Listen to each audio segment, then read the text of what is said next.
In this question, we must use detailed reasoning, so we can't use your sort of graphics calculator to sketch the graph.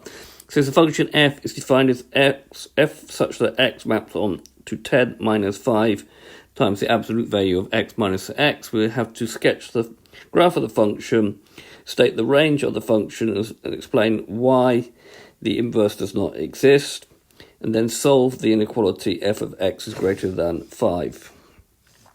Okay, so you need to think of this as minus 5 times absolute value of x minus 2 plus 10.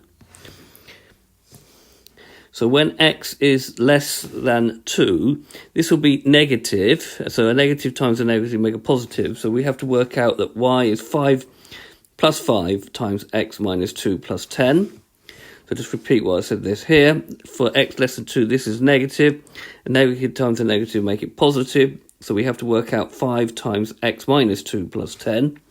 So it gives me 5x minus 10 plus 10, which gives me 5x. And then when x is greater than 2, this is positive. So we just need to work out y is equal to minus 5 times x minus 2 plus 10. So we've got minus 5x plus 10 plus 10.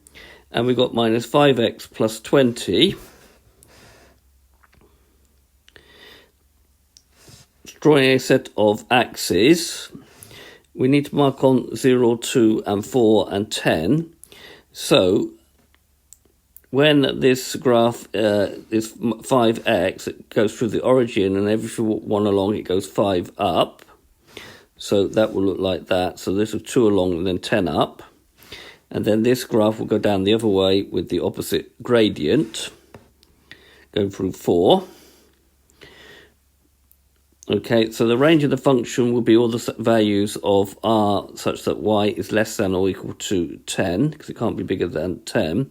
Now, because this function is many to 1, so for example, if we take 3, for example, it goes to 5, and here it goes to 5, 1 goes to 5. It is many to 1. Therefore, unless you restrict the domain, it will not have an inverse. So f is a many-to-one function, so f to the minus 1 does not exist.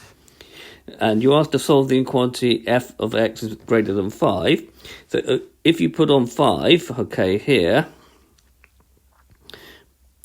the graph will be less than 5 between 1 and 3. But now we're going to sort of do it algebraically. So to do that algebraically, we've got f of x is greater than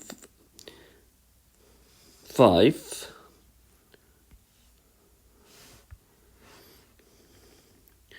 Okay, and then we've got to minus 5 times the absolute value of x minus 2 plus 10. So we do the same thing as we did before. When x is less than 2, this is negative, and negative times a negative is a positive. So we just need to work out where 5 times x minus 2 plus 10 is greater than 5, which is 5x is less than 10 plus 10 is greater than 5.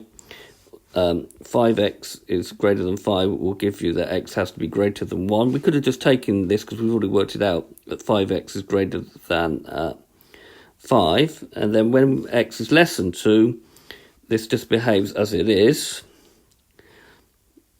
Same sort of reasoning. So you get minus 5x plus 10 is less than 5, greater than 5, sorry.